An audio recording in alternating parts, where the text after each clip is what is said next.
Hello, thank you for watching my channel today. My name's Sarah and my channel is called Your True Shelf, and today I am filming my wrap up for the month of April. I only read 4 books in April. I really nearly finished the 5th, but it just ticked over into May, so it's going to have to wait until my wrap up for May.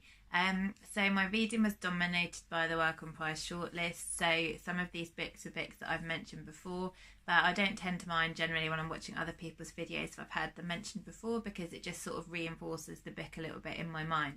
So the first one that I read was actually not part of the Wellcome Prize, and it was a buddy read that I did with Simone from Me, Simone and I, Key from Key Reads, and Charlie from Charlie Bricks, and so I will link their channels down below. And that was The Night Watch by Sarah Waters. So I've had the Night Watch for quite some time. I've got that one, and I've got The Paying Guest that I've never read. And I also watched The Little Stranger at the cinema recently, and I really enjoyed that. So I was really keen to get to Sarah Waters this year. It's one of my book resolutions. And so when they said they were doing the buddy read, I was really glad to join them. So we haven't really managed to discuss it properly yet, because one person's still just finishing the book off, so then we'll be able to have a bit of a more of a frank discussion. I absolutely love this book and I gave it 5 stars. It's I can't hold it up because I've actually lent it to my mum now because I thought she'd really like it as well. So basically it's about 4 Londoners, and there's Kay, Helen, Vivian and Duncan, and it starts off in 1947. So the first third approximately is 1947, the second third is 1944, and the third is 1941, I believe. So each section goes back in time. So for instance, when you finish the first section, I realised that was kind of, I wouldn't know what happens to those characters in future as I carry on through the book, and that was a bit of a weird feeling because I never experienced that before. But it worked really well because all of the threads that you were given in each section, you then went back and you saw how those things came about and why those characters were feeling that way and why they behaved in certain ways because of things that happened to them in the past, and then you got to relive that past. So it was really I thought it was really ingenious how she did that, really original, and I really enjoyed that part of the story. The characters felt very believable, very fleshed out. You definitely saw some character development going on during the story, and there was just some really sort of good themes in the story. So there was lots about, obviously, about people's wartime experiences. There was some really shocking bits as Kay, one of the characters, drives an ambulance during the Blitz, and so you hear about her experiences there and how it's affected her from, you know, in the future. And there's experiences as like same-sex relationships and what it was like for that back in the 1940s. There's sort of quite a lot about the culture and about the sort of the music and what people did for entertainment and all that sort of thing, about what people's jobs were like, especially particularly for women. And there was some stuff about prison life, and also about pregnancy and what pregnancy could mean in that time as well. So it got very gripping. Towards the end there was a particular section where I just couldn't stop reading, and it was really just hooked me in so much, and I really cared what was going to happen to people.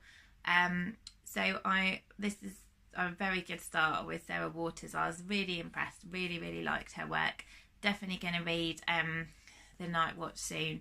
And sorry, not The Night Watch, what I'm talking about. Sorry, I'm definitely going to read The Paying Guest soon, and I'd like to pick up some more Sarah Waters for sure. So that was the first one. I gave that 5 stars. The second one I read was then My Year of Rest and Relaxation by Otessa Moshfegh, which I have mentioned a couple of times before. This is about a female protagonist who is unnamed, and how she lives a very privileged lifestyle. She's very beautiful and she has money, and her parents have died. Her relationship, which was a very kind of toxic relationship, has ended. She doesn't really know where she's going in life or how to handle the traumas that have happened to her. And so she starts seeing a psychiatrist, and she basically decides that she's going to take this huge cocktail of pills every day to try and put her to sleep, because one thing she loves doing is sleeping, and she just wants to spend a year sleeping, and she's hoping that when she wakes up that she will then have sort of got over her grievances. She's an extremely selfish character. She treats people badly and she only cares about herself. So whilst that combined with her privilege could sound really kind of off-putting, I found her really funny, really witty. Her selfishness just made me laugh because it's so extreme that it just comes across as a bit funny. I think this is satirical. I certainly read it as being satirical. I thought the writing style was engaging. I thought the characters were interesting, and I really, really enjoyed it. And I gave this 5 stars as well. So it might not sound like everybody's cup of tea, but I think if you don't mind modern day satire, then I would go for it. So the next one I read was Mind on Fire by Arnold Thomas Fanning. This is the one that I wanted to win the Wellcome Prize. It sadly didn't win, but I absolutely love this. This is a memoir of Arnold, who is a man in his 20s, sort of 20s to 40s, I'd say, throughout the book. And it describes his time through his life where he's going through bipolar disorder. It starts in a section where he is manic, so he's basically psychotic.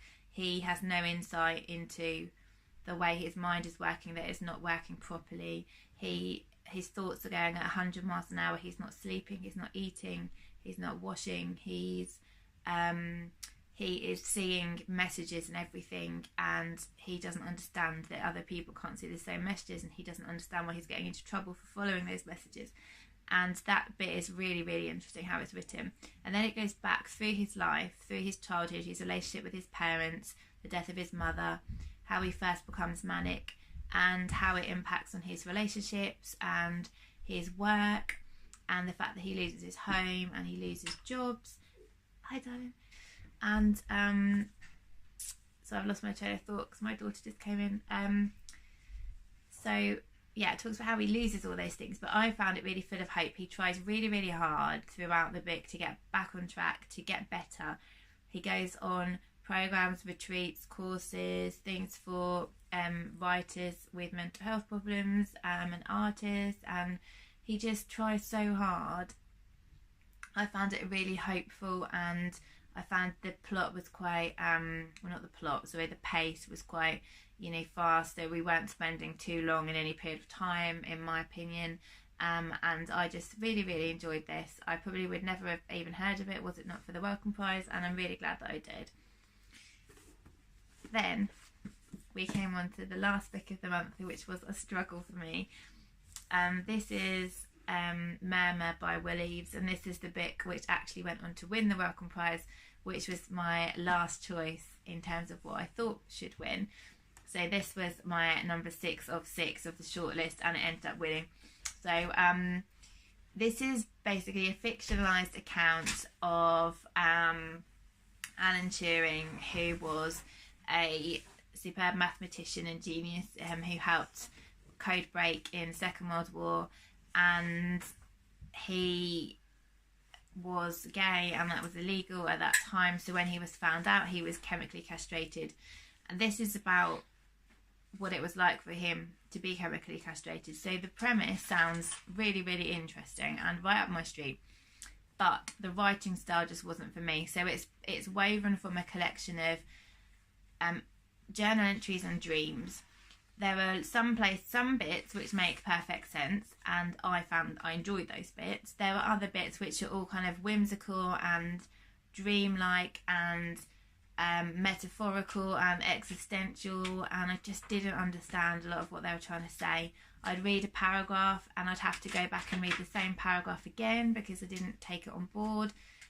I'd have to break the sentences up sometimes because the concepts were just I don't really know. I couldn't follow what was going on a lot of the time. There were lots of metaphors for kind of mirrors and machines, there were characters which I thought, who's talking? Are they actually there? Are they in a dream? Is it him talking or is it them talking? Is he imagining them? It just wasn't for me at all, I'm afraid. I only gave it 2 stars.